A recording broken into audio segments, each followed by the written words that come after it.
ci wolof di leen gërëm di leen sant. Merci beaucoup. Nous remercions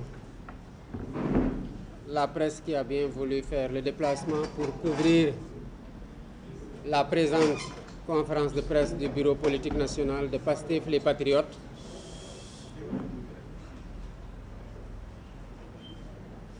Le bureau politique de Pastef les Patriotes a décidé hier, lors de sa réunion, de tenir le présent point ou conférence de presse pour attirer l'attention de l'opinion nationale et internationale et la prendre à témoin des dangereuses dérives du régime du président Macky Sall au Sénégal depuis bientôt 2 ans, mais qui connaissent ces derniers jours une proportion jadis inimaginable dans notre subconscient, j'allais dire démocratique. Les Sénégalais doivent se rendre compte à la lecture des derniers événements qui ont eu cours au Sénégal, particulièrement à la journée du 16 mars 2023, que l'état de droit, pour ne pas dire la démocratie sénégalaise, est mise à terre par le président Macky Sall qui vient de confirmer son obstination à piétiner l'opposition politique, la société civile, comme les populations de façon générale, dans l'unique dessein de maintenir sa dynastie à la tête du Sénégal. Le président Macky Sall convaincu que dans la course pour la présidentielle du 25 février 2025, que le président Ousmane Sonko est en pole position au regard des informations qu'il a lui-même reçues et du résultat des sondages qu'il a commandités, s'est donné pour mission d'éliminer politiquement le président Ousmane Sonko. La diabolisation n'y fit rien. Les entraves à sa liberté de réunion et de circulation ont connu un cuisant échec. Les complots politiques et judiciaires commencent à montrer leurs limites, et voilà que le président Macky Sall a décidé d'utiliser sa dernière arme, à savoir l'élimination physique du leader de l'opposition, à savoir le président Ousmane Sonko, sous le prétexte fallacieux d'un procès en diffamation monté de toutes pièces, mettant en œuvre un ministre de la République effectivement épinglé par un rapport de l'IGF, qui aurait dû être aujourd'hui, si la justice était ce qu'elle aurait dû être, sous les barreaux.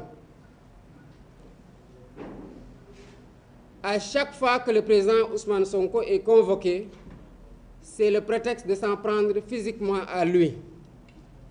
Et cela a connu son comble le 16 mars avec une tentative d'assassinat sur fond d'empoisonnement, il faut le dire. Le comble du banditisme d'État ressort de la bouche même de ses ministres. Après le ministre de la Justice, qui a déjà condamné le président Ousmane Sonko pour diffamation en ignorant royalement sa présomption d'innocence, c'est au tour du ministre de la Communication, M. Moussa Bocar Thiam, qui a dit que le président Ousmane Sonko sera condamné Voilà donc un citoyen qui va en justice avec ses avocats, ses moyens de défense, qui est déjà condamné et le verdict est livré aux populations avant la tenue du procès par les ministres mêmes qui siègent à la même table que le président de la République au Conseil des ministres. Voilà pourquoi il est du devoir de tous les patriotes de résister face à cette oppression, face à cette commande politique, face à une justice couchée qui joue au bras armé dans toute tentative de liquidation des adversaires politiques. Jamais dans l'histoire politico-judiciaire du Sénégal, un simple procès en diffamation, comme ils le disent, n'a nécessité la mobilisation des forces de l'ordre et des corps d'élite. Il s'agit du GIGN et de la BIP et maintenant de l'armée. La folle volonté du président Macky Sall est de sbire, d'empêcher par tous les moyens illégaux la candidature du président Ousmane Sonko, quitte à attenter à sa vie, à celle même de ses avocats et à marcher sur ses cadavres, ne connaît plus de limites. On s'en rappelle tous, lors du giga meeting de la coalition Yewwi Askan Wi aux Parcelles Assainies, le président Sonko a décidé de ne plus se faire dicter un itinéraire non sécurisé pour se rendre au tribunal et a invoqué sa liberté constitutionnelle à circuler librement en tant que citoyen libre dans un pays libre. L'itinéraire qu'on veut tout le temps lui imposer, comme on l'a noté lors de son retour du tribunal le 16 février 2023, est truffé de nervis. On se rappelle de son échange de propos avec les éléments d'élite, où il leur dit clairement que si, malgré votre dispositif, vous n'êtes pas en mesure de faire face à des nervis, c'est parce qu'il y a problème. Et dès la sortie du tunnel, on a vu que c'est les nervis même qui ont tiré des fusils à pompe. On les a vus le 16 mars opérer de façon aux yeux des forces de l'ordre impunément avec des machettes, des fusils à pompe, des coupe-coupes et des couteaux. Au moment où nous vous parlons, lors du procès du 16 mars, il y a eu 5 manifestants qui ont été poignardés par des nervis. Parce que ce n'est pas les forces de l'ordre qui poignardent, c'est les nervis qui les ont poignardés. Et il y en a 3 qui ont été opérés, qui sont présentement hospitalisés. C'est ces nervis-là qu'on met en embuscade sur la corniche et à qui on veut livrer le président Ousmane Sonko. Et c'est pour ça qu'on refuse de prendre cet itinéraire-là. On a assisté au kidnapping de responsables et de membres du parti, notamment du bureau politique, du cabinet ou des coordinations et de simples militants. Le stratagème du gouvernement, c'est de maintenir le plus longtemps possible en détention et d'essayer de décourager les masses résistantes à continuer à résister sur le terrain des luttes politiques. Nous assistons aujourd'hui au Sénégal à des citoyens, à des scènes où des citoyens comme Dame Mbodj, après avoir participé à une émission où il n'a dit aucun propos qui lui vaut une poursuite pour appel à insurrection ou pour diffamation ou pour autre chose, donc des propos corrects et républicains dans le sens de la vérité, a été poursuivi notamment sur la corniche et où son véhicule a essuyé des tirs à balles réelles et jusqu'à présent, le gouvernement n'a ouvert aucune enquête et une certaine presse même s'en défend d'évoquer clairement le sujet. Cette tentative d'assassinat non élucidée montre que le gouvernement n'a aucune limite dans l'élimination physique de toutes les voix discordantes, notamment de l'opposition, et c'est ce qui a valu à notre leader une tentative d'empoisonnement sur laquelle nous reviendrons. On peut rappeler les épisodes. Déjà le 16 février 2023, on a participé au guet-apens du tunnel de Soumbédioune. Qu'est-ce qu'on voulait faire sous le tunnel? Face au refus, on a quand même vu que des grenades lacrymogènes, malgré l'engagement des forces de l'ordre, à se porter garant de la sécurité du président Ousmane Sonko sous le tunnel, des gaz ont été mis là-bas. Cela signifie que s'ils avaient spontanément exécuté leur ordre de suivre le tunnel, l'irréparable allait se produire. Combien de fois le président Ousmane Sonko a fait l'objet de séquestration? Quel est le citoyen aujourd'hui au Sénégal, libre, non condamné, fait l'objet de séquestration et qui, à la veille de chaque audience, voit les corps d'élite venir séquestrer son véhicule, son domicile, empêcher ses enfants de se rendre à l'école, empêcher ses épouses d'aller au travail, empêcher ses collaborateurs d'aller discuter avec leur chef de parti? Quel est le citoyen ou le responsable politique qui fait l'objet d'autant de persécutions, d'autant d'entraves à ses libertés les plus fondamentales qui sont garanties par la Constitution? Nous prenons l'opinion nationale et internationale à témoin que tout ce qui arrivera au président Ousmane Sonko et qui ressortirait du gazage dont il a fait l'objet le 16 mars sera de la responsabilité exclusive du président Macky Sall et de son ministre de l'Intérieur qui donne les ordres sur le terrain. Ces actes ignobles et barbares contre le président Ousmane Sonko et même ses avocats et ses militants feront l'objet de plaintes que le parti va déposer pour tentative d'assassinat et pour atteinte à l'intégrité physique de tous ceux qui en sont victimes, qu'il s'agisse du président Ousmane Sonko, de ses avocats et des militants et responsables de PASTEF. À ce jour, nous informons le président Ousmane Sonko, l'opinion nationale et internationale, que l'état de santé du président Ousmane Sonko est extrêmement préoccupant. Jusqu'à présent, nous-mêmes les responsables du parti, nous peinons à le voir.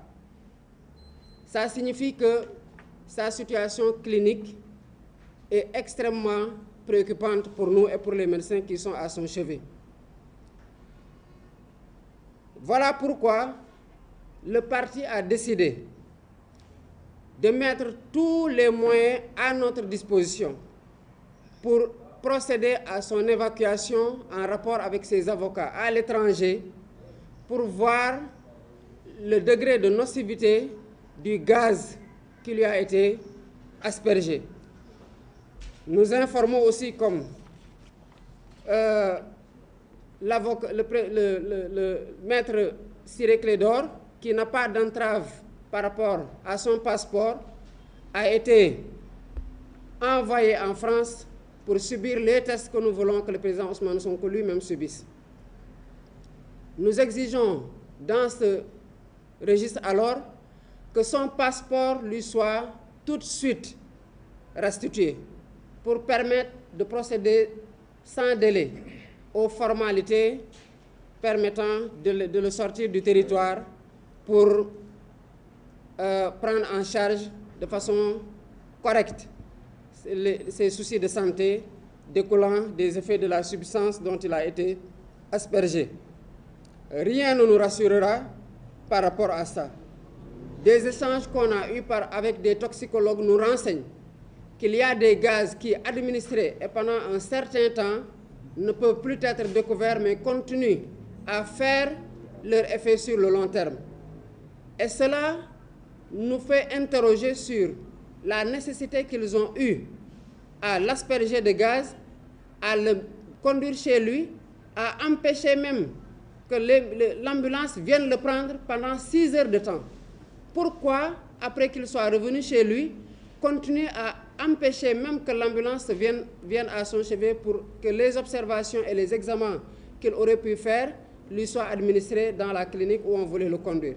Est-ce qu'il voulait attendre que ce temps-là soit écoulé pour qu'on ne puisse plus retrouver de substances et que les effets continuent à se faire sentir sur sa santé à long terme? C'est une interrogation légitime que nous avons et c'est notre soupçon le plus total que nous avons vis-à-vis de ce qu'ils ont voulu avoir comme résultat. Voilà pourquoi PASTEF, les patriotes, demandent aux militants et sympathisants de maintenir la mobilisation pour continuer à résister vigoureusement face à la tentative d'assassinat subie par notre leader, le président Ousmane Sonko. Que les patriotes comprennent, et les citoyens sénégalais de tous bords qui sont épris de justice et de démocratie, que rien ne doit nous faire reculer face à l'obstination du président Macky Sall à éliminer politiquement et au besoin physiquement le président Ousmane Sonko pour l'écarter de la course à la présidence de la République pour laquelle il est le favori. Que les actes d'intimidation et de violence exercés sur nos militants et nos sympathisants n'entravent en rien leur détermination à poursuivre la lutte. Parce que si cela les fait reculer, le monstre va triompher et il va encore s'en prendre mieux à tous les Sénégalais, à leur liberté, aux besoins physiquement, comme on l'a vu avec Dame Mbodj récemment et comme on l'a vu avec le président Ousmane Sonko. Le bureau politique appelle tous les militants à continuer à résister à ses côtés par tous les moyens devant cette injustice systémique digne des régimes autocratiques. Et il est évident aujourd'hui qu'au Sénégal, il n'y a plus de limite dans la dictature et la tyrannie. Le bureau politique demande aux coordinations départementales sur l'ensemble du territoire d'introduire des lettres d'information auprès des autorités administratives pour des marches pacifiques tendant à demander la fin de la persécution contre le président Ousmane Sonko et les leaders et les militants et sympathisants du parti et à demander la libération sans condition des otages politiques du régime du président Macky Sall. PASTEF, les patriotes, appellent les forces de défense et de sécurité républicaines à cesser de s'attaquer aux populations désarmées et à démanteler plutôt les milices illégales qui opèrent à leur côté et qui sont en train d'usurper de la pire des façons leurs fonctions. Il y va de leur honneur et de leur dignité républicaine. Que Macky Sall et ses bras armés ont fini de semer le chaos dans le pays. Macky Sall aura réussi, comme on a tous pu le constater, d'abord en mars 2021, mais encore en mars 2023, à provoquer des affrontements entre populations se défendant contre l'agression de nervis opérant avec armes blanches et fusils à pompe et fonçant avec des véhicules sur des manifestations désarmées. Macky Sall doit partir. Il doit quitter ce pays. Il n'a plus la légitimité de continuer à le diriger et toutes les manifestations doivent aller dans le sens de le contraindre par la voie pacifique à quitter ce pays, à quitter le pouvoir. Jamais dans l'histoire de ce pays, on n'aura été autant convaincu d'un régime tyrannique qui entend marcher sur des cadavres pour rester au pouvoir, quoique son bail soit terminé et que son échec sur le plan des réalisations soit constaté. Nous sommes convaincus que notre victoire est proche et l'ensemble des patriotes et citoyens épris de démocratie et de justice dans ce pays doivent le comprendre. Les obstacles érigés sur notre chemin ont été nombreux et variés. Ils ont été pernicieux et diaboliques. Mais notre endurance et notre patience pour la réalisation du projet de libération du projet ne doivent connaître aucune limite. Les patriotes doivent se renforcer dans cette conviction-là que ce combat-là, nous ne pouvons pas et nous ne devons pas le perdre. Et il est hors de question que nous le perdions et que nous sommes tout proches de cette victoire-là qui donnera un souffle nouveau à la démocratie, un vent d'espoir souffle au Sénégal.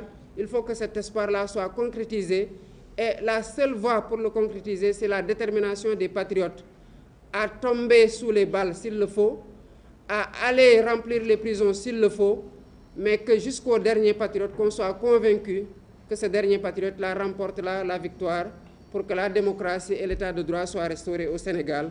Nous vous remercions. La patrie ou la mort, nous vaincrons.